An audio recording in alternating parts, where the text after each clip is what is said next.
Hello, my friends. LaRuffa here with another straight up solo. In this episode, we're going to take a look at forestry. Let's get started. Okay, folks, and as usual, please like and subscribe to my YouTube channel if you haven't already. And if you ever really do appreciate that support, thank you very much. All right, so forestry is literally a game about kind of like the whole side of forestry, the using of the forest, the sustainability of the forest, the harvesting, the reseeding, etc., the tending. And so what you're doing in this game is this is an action point allowance game where you get a certain amount of actions depending on how far you've moved up this development track here. And you could spend those actions, which they give you a nice little player aid here, on two categories of things. Either the sawmill actions, which go around the outside, or the harvesting actions, which go in the inside. And you can move your harvester, you can go to spots to cut down trees, you can tend the forest by put one of these back, by the way, because I just got it, by acquiring these icons. And when you do that, you put them into this little grid here, which gives you rewards and potential. If you get the most, you get points at the end of the game. Plus, if you fill up rows, then you get these instant benefits there. You get to reseed the forest. So that's how you flip these things over. So they go from their black side to their colored side. So you can reharvest them. Plus, that also gives you some developmental points. And also, if you fill the rows, you get other things. You can build these spaces in the center by building buildings in there, getting those one-time bonuses. And also by building river structures, you'll get these things you can score in at the end of the game, these categories. And the river structures here give you different things as well. There's storage spaces up here for where you can store your harvested wood before you fulfill contracts. This is the contract that's in my hand. This one corresponds to this sawmill up there, these two right here. And so what you're trying to do is you're trying to balance the actions of all those things to maximize your score. And also your personal character, like I'm playing on the B side here, may have a specific situation and asymmetric player power, which is different than the other ones. In this case, my guy gets rewarded for selling goods that have different types of lumber on them. You get an instant bonus. You could flip these over. However many were check marked off, you get that many points, so to speak. And you can do it again. And so you've got that kind of game loop going on. The sawmill actions lets you basically get materials, get contracts, draw new contracts, and treat wood in 3 different ways that you might need depending on how you're doing your particular order. Now, the AI, in a kind of a rare thing, does almost the exact same turns you do, slightly simplified, but they have to pay for almost everything. The only thing they really don't pay for is moving their harvester around. They bend the rules a little bit, but this is kind of one of the most different AIs that I've seen, and it's all done through a deck of cards, which is nice too. So the best thing I think to do is for me to play a turn or two, demonstrate what it looks like, and then I'll tell you what I think. So on the beginning of every turn, there's 9 or 10 rounds, I should say, at the beginning of every round. There's 9 or 10 rounds in the game. 9 if you play with the asymmetric player powers, 10 if you play with the basic game. All right, so I'm playing with the asymmetric player power, so there's 9. So I flip over this little event tile. This is going to give me, and only me, not the AI, a coin that's also going to flip over this tree here, showing that like a neutral player or somebody has harvested it, but it just takes it off the board. It kind of moves things around. I shouldn't say off the board. It makes it so that you need to reforest it if you want to use it. Okay? Now, I'm going to look. I've got 4 action points that I can use, and I can buy up to 2 more at $4 a piece. And so you can use your money for that. You can use your money for a few other things. And what am I trying to do? Well, I'm trying to get this sports equipment. And in order to do that, I need at least 1, but I can get even more points if I get 2 of these type of wood here. I happen to be in a space, so I was preparing for that earlier. So I'm going to spend 2 of my action points to flip this over and collect 2 of these wood trees right here. Pardon me, I've got a little cold today, sorry. And then, in order to fulfill them, I have to treat them both in the same way. And that would be a really strong score. So I can actually do that almost. I have 1 turn here where I'm standing in this area. I can get 2 of these right now by spending an action point. So spend an action point, get 2 of the water looking tokens. Put those right here. Then I can spend 1 more to move my guy, or I can use one of these instant Forester cards, which I'm going to do. This will cost me $2, but I get to activate any tile, any forest or sawmill action that I want. So I'm going to spend those 2, but I'm actually going to spend 1 more because I have to. This has already been upgraded. That'll give me 2 of these sun tokens. And then with my last action, I'm going to fulfill the contract. And in this case, I fulfill the top and the bottom. When there's 2 tops and bottom, you always have to do the top. You can't do the bottom without the top. But if you want, you can do them both. You do them both, you get all this stuff. So that's exactly what I'm going to do. And before I forget, I'm going to flip this one over, showing that I fulfilled it, gaining myself 2 stars on this development track, which is how I move up here. And then I'm going to discard everything I needed to make that contract. Then I get 15 points. It's going to put me to 27. I get 4 on this development, or the stars. 1, 2, 3, 4. Now in doing that, I can move this up. I'm going to move this up here. It's going to give me an upgrade. And what I'm going to do with my upgrade, I think, is I'm going to do this one where every time I move my harvester, I get an extra star. I'm going to get 1 coin. And then I'm going to get 1 leaf. And the leaf you use to reforest things. And then I take the contract and I'm going to set it aside. And these will count at the end of the game if I have a scoring category that lets me score for them. That could be on these things. That can be on some of these water tokens. I'm going to set it off camera here. I don't think you can quite see that. But then my turn is over. Now we go to the... if I had more money, I could buy more actions up to 2 times, but I don't.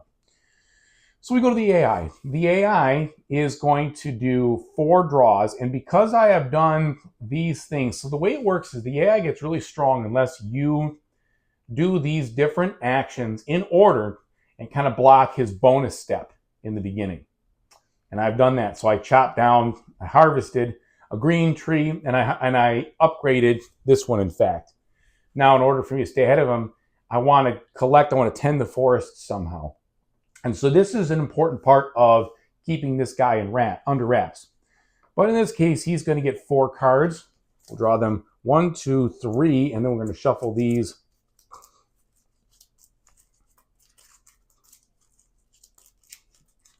Four.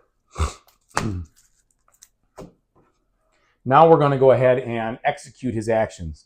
He will always execute these 2 things first, which would be fulfill a contract if he had one, and treat a wood or a harvested lumber in a way for his contract. He doesn't have one out here right now, so he can't do that. Okay, so he gets to draw the contract that is worth the most points on the board, and I see that I never refilled this one earlier. So there's a 7, there's a couple of 5s, this 8. He's going to take this 8. So he puts that over here. We're going to redraw right now. So that's 1. Then he's going to do fulfill, no. Treat a lumber, no.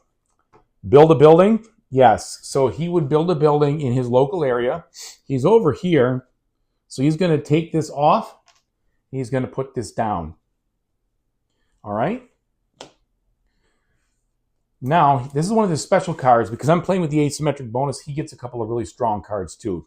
This one says he wants to reforest a tree based on one of these colors up here that he needs.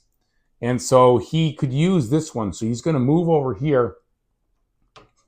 He is going to pay this leaf. It goes here, it gives him 2 stars. It's going to move him over right here. Then he reforests this. He never gets the star on there like it shows over there. He also never collects rewards for taking those tokens off. All right. So he is reforested, and now he gets 4 more stars. 1, 2, 3, 4. Strong card.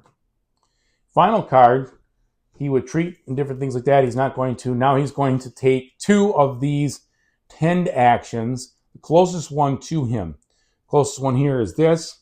So he's going to get this one. That'll give him another leaf because he covers. In his case, it's a little different. He just covers left to right in reading order, gets what he has. In my case, I have to keep them equal. And then the next one that's closest to him is this paintbrush. So he's going to move over there. And he doesn't have to pay for any costs of moving. And I don't know if he gets this or not. I've been playing since he doesn't pay for costs. But I've been playing that he gets this, actually. If he crosses that way. I could be wrong on that. Okay, paintbrush, rock. He has 3 rocks. He's going to get another coin. Okay. Now, if he had 4 coins, he would spend them to take another action. He does not, so his turn is over. At the beginning of my turn, I will flip this over to reseed these things that he got off, that he picked up from the board. So 6 was this, and 9 is this. Spawning these out. Where's 9? 9's over here. All right. That's a full turn. You can see how pretty easy that is. There's 9 of those turns or rounds, however you want to look at it. And at the end of the game, then you're going to score for those multipliers for these things and for a couple other things that you've got going on here. You're matching symbols. You're doing a lot of the stuff that Euros are known for. But that pretty much shows you a decent piece of the loop of this game. And let me tell you now what I think about it. So Forestry represents a very solid middleweight Euro-style game. The solo is extremely easy to play because its actions track almost identically to what you're doing. The card play is easy. You just see which one of those conditions it can execute first, and it executes that condition. The amount of rules that you have to learn for this game are relatively low. The rule book looked intimidating before I read it because it's 32 pages and it looks like it's big. All these green sections are simply background about the forestry industry. And I think that they did a really good job integrating the theme into a Euro game. That's kind of hard to do. But in this game, you're spending time to do these things that would take time. You're spending time to plant. You're spending time to harvest. You're spending time to tend. It all seems to make sense. You're not playing cards, so to speak, that would be like abstract kinds of things that usually you do to take actions. This is clearly an action selection kind of game or action point allowance game. And that actually plays into the theme very well because it really does not feel that gamey, so to speak, in that regard. Now, fulfilling contracts and getting rewards and stuff and little bonuses, that's a classic game thing, but that's okay. I like gamey feels because that makes them fun. So I got to applaud them for putting as much effort into marrying the theme with the gameplay. And that's a really good thing, I think. I also have to applaud them for a fun and challenging solo mode. So you saw that I had all those tiles laid out on the bottom. There's many more of them that can come up, and they were set to their A side. The B sides are harder. They take more effort and more things to catch up. It's a very elegant and simple way, but fun way to provide 2 things. Number 1, some tension and some guidance. It's not just about what am I doing to fulfill these contracts and the usual contract fulfillment. Now I've got to look and see what kind of tasks can I do to disarm my opponent so that he doesn't just start piling up all these bonuses and just smoking me. And so I really like that. I think that the whole package just is a good all-around game. And I appreciate that it is right in the middle. It isn't too hard. It isn't too light. It isn't too rule dense. It isn't too simplified. And there's a lot of variety in the different asymmetric player powers because those are pretty different from one to another. Just overall, it's a good game. Plain and simple. I've got really nothing bad to say about it. There's some slight inconsistencies that I've seen with icons. For example, I didn't see it when I played, but one of these icons on my copy, I'll find it. They show a symbol that doesn't exist I think this is just supposed to be the rock symbol. It's not rock there, but it's little things like that that are very small and minute. That's really it. That's all I could say. Um, Everything else just seems to be done really well. The solo mode is explained well. There was a little bit of confusion I had in how some of the icons work at the very end. Um, it was only this one. Everything else is very self-explanatory, but these took me a little bit to kind of suss out what was going on. Those are nitpicks. They really are small. I think this is a great game. I think that anybody who's looking for a medium style game that plays well solo, and it probably plays, I'd say, I'm going to give it about a 90-minute play time or so when you're playing advanced. Every round seems to take between 5 and 10 minutes, more like closer to 10, I think. And that's a great amount of time for a Euro game for me. So altogether, Forestry is a really solid, good offering. One that I think a lot of people are going to like. A lot of people are going to want to put in their catalog, and lots of fun to be had here. Really is good challenge from the solo, good gameplay loop, lots of cool stuff. And I don't think you can. This is one thing the game does well. You can't do everything. You shouldn't be able to do everything. I don't like it when you can do everything in a game. Obviously, you can maximize things and be much more smart and play, but you're not going to be able to just, every game I play well, I'll fill up every track or I'll do everything, and it won't happen that way. And I like that. And I also, last thing, appreciate how you can spend money for extra actions. It keeps you from having a glut of resources. And I find that more fun than just saying, oh, I can buy what I need for 3 coins. No, if you're short on the other resources, you got to go take a lumber action or sawmill action, pardon me, and get those resources when you need them.